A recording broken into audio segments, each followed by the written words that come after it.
ప్రేక్షకులు ఊహించిందే జరగాలి, కానీ వాళ్ళు ఊహించినప్పుడు జరగకూడదు.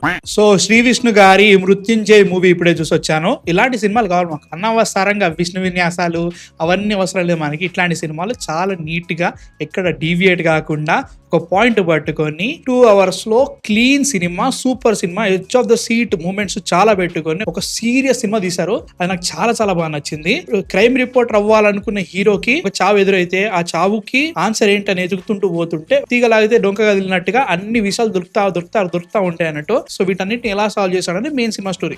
నాకు స్టార్టింగ్ నుంచే సినిమాలో మంచి మంచి ప్లాట్ పెట్టుకున్నాడు. అనవసరంగా ఏ సీను లేదు. ప్రతి సీన్ కి ఒక సెటప్, పే ఆఫ్ బాగుంది. క్యారెక్టర్ ఎందుకంత కష్టపడుతుందని చెప్పేసి ఒక మోటివేషన్ చాలా బాగా పెట్టుకున్నారు. అది ఎమోషనల్ గా చాలా బాగా తగిలిందంటే లేదు, బట్ మోటివేషనల్ వైజ్ గా చాలా చాలా బాగా వర్కౌట్ అయింది. ఈ సినిమాలో నచ్చిన విషయం ఏంటంటే నెవర్ బిఫోర్ సీన్స్ ఉన్నాయి. అంటే లైక్ ఇట్లా ఇప్పటి వరకు మనం చూసిన క్యాట్ అండ్ మౌస్ స్టేజెస్ లో కొన్ని టెంప్లెట్ సీన్స్ ఉంటాయి అనమాట. దీంట్లో అట్లాంటి సీన్స్ లేవు. కొంచెం డిఫరెంట్ వెళ్ళిండు. అండ్ మాక్సిమం ఇంటర్వెల్ వరకే మనకు అర్థమైపోతుంది ఎవరు ఏం చేస్తున్నారు, ఎందుకు చేస్తున్నారు, అసలు ఎవరు వాళ్ళు అని చెప్పడానికి వీటన్నిటి ఆన్సర్లు దొరికేస్తాయి. తర్వాత హీరో విలన్ మధ్యలో క్యాట్ అండ్ మౌస్ చేంజెస్ నడుస్తూ ఉంటాయి. ఏమి చెప్పట్లేదు, స్పాయిలర్స్ కాదు, బొక్క కూడా అర్థం కానీ నేను చెప్పింది. చాలా బాగున్నాయి. లైక్ ముఖ్యంగా సెకండ్ హాఫ్ లో కొన్ని సీన్స్ అయితే ఓకే వెళ్తుంది అండ్ ఇక్కడ మైండ్ గేమ్ నడుస్తా ఉంది. టగ్ ఆఫ్ వార్ లెక్క హీరోనా విలనా అన్నట్టు కొన్ని సీన్స్ పడతా ఉన్నాయి. అవన్నీ చాలా బాగుంది అనిపించింది. క్లైమాక్స్ అయితే మాత్రం ఓకే ఇక్కడికి వెళ్తా అనుకోలే, బట్ బాగానే లేదురా అని ఫీలింగ్ అయితే వచ్చింది. ఎక్కడ కూడా గ్రాంటెడ్ గా తీసుకొని ఏది పడితే అది పెడదామని ఎప్పుడైతే ఏది పెట్టలేదు. నాకు మంచి అనిపించింది. సినిమా గురించి ఎక్కువ డీటెయిల్ వెళ్ళలేకపోతే, ఎందుకంటే దీంట్లో ఏది చెప్పినా మిస్టరీ రివీల్ అయిపోతా అని చెప్పేసి డౌట్ వస్తుంది. వీళ్ళు ఏదైతే డిడక్షన్స్ పెట్టుకుంటారో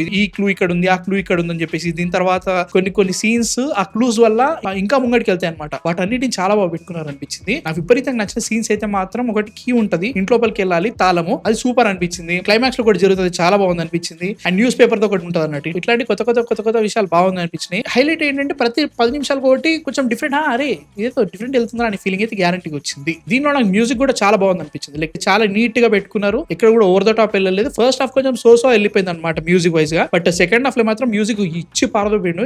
మ్యూజిక్ ఎవరో తెలియదు, నేను చూడలేదు, సారీ అబౌట్ ఇట్. చాలా బాగుంది అనిపించింది. మృత్యుంజయ అని ఒక సాంగ్ ఉంది, చాలా బాగుంది. చాలా క్లీన్ రైటింగ్ ఉంది దీంట్లో. ఇది ఎందుకు ఇదేంది, ఇక్కడ ఎందుకైంది అని చెప్పేసి మనకు ఆల్రెడీ పర్చూరి బ్రదర్స్ చెప్పినట్టుగానే ఆడియన్స్ అనుకున్నదే జరగాలి, కాకపోతే వాళ్ళు అనుకున్నప్పుడు కావద్దు. దీంట్లో ట్విస్ట్లు అన్నట్టుగా ఏవి ఉండవు, బట్ అవన్నీ పే ఆఫ్ అవుతుంటే మస్తు సాటిస్ఫాక్టరీ ఫీలింగ్ అయితే గ్యారంటీ వచ్చింది. ఇట్లా అనుకున్నా గానీ మృత్యుంజయని సూపర్ సినిమా అని చెప్పుకోవడానికి ఆపే కొన్ని పాయింట్స్ అయితే ఉన్నాయి. కొన్ని సిచ్యువేషన్స్ లో సినిమా చాలా రొటీన్ క్లీషే వెళ్ళిపోతుంది అనమాట. Routine is the wrong word. చాలా క్లీషే ట్రోప్స్ కి వెళ్ళిపోతుంది. అంటే ఒక తెలుగు సినిమాలో చాలా సినిమాలో చూసినట్టు గానీ కొన్ని జరుగుతూ ఉంటాయి. పోలీసుల క్యారెక్టర్ గానీ ఆర్ఎల్స్ జనరల్ తెలుగు యాక్టింగ్ గానీ ఇట్లాంటి పర్ఫార్మెన్సెస్ చాలా సినిమాలు చూసేసామని, అండ్ కొన్ని క్యారెక్టర్స్ తోటి పెద్ద ఫరకేం పడదు. వాటి వల్ల లిటరల్ గా అరే మళ్ళీ నార్మల్స్ కి ఎందుకు తీసుకొచ్చారని ఫీలింగ్ కొన్ని వస్తూ ఉంటాయి అనమాట. అండ్ సినిమాలో చాలా మంచి scenes, edge of the seat moments ఉండడం వల్ల ప్రతి సీన్ ని చాలా క్లియర్ గా కూర్చొని చూస్తూ ఉంటావు. కాబట్టి నీకు కొన్ని లాజికల్ లూప్ హోల్స్ కనబడతా ఉంటాయి. అంత కాన్సన్ట్రేషన్ గా చూస్తున్నావు కాబట్టి ఆ లూప్ హోల్స్ గట్టి తగులుతా ఉంటాయి. అది ఇక్కడ చెప్పినా కదా, దీన్ని ఇంకొంచెం ఎక్స్ప్లెయిన్ చేస్తే బాగుండేది కదా అనే ఫీలింగ్ అయితే గ్యారంటీగా వచ్చింది. అట్లా అనుకున్నా కానీ the look of the film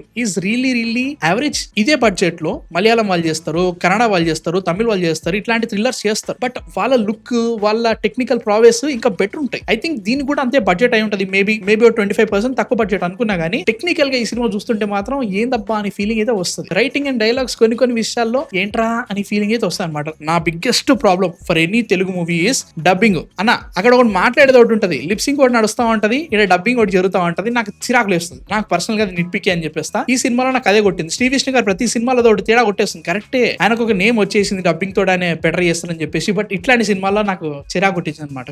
కొన్ని క్యారెక్టర్స్ అసలు ఎందుకు వచ్చినాయి, వీటితో ఏం అవసరం అనే ఫీలింగ్ వచ్చిందన్నట్టు. ఎమోషనల్ గా సినిమా అంత బాగా వర్కౌట్ కాలేదు, బట్ బెటర్, చాలా బెటర్. ఒక పాయింట్ తీసుకున్నారు, పాయింట్ త్రూ అవుట్ వెళ్ళిపోయారు. సీరియస్లీ మంచి సినిమా తీసారని ఫీలింగ్ వచ్చింది. సో మృత్యుంజయ్ నాకైతే మాత్రం సినిమా చాలా బాగా నచ్చింది. మీరు చూసారా మృత్యుంజయ్? చూడాలనుకున్నారు కింద కామెంట్స్ లో చెప్పండి. అండ్ నెక్స్ట్ వీడియోతో మళ్ళీ కలుసా. సబ్స్క్రైబ్ అయితే కొట్టేసేయండి. బై.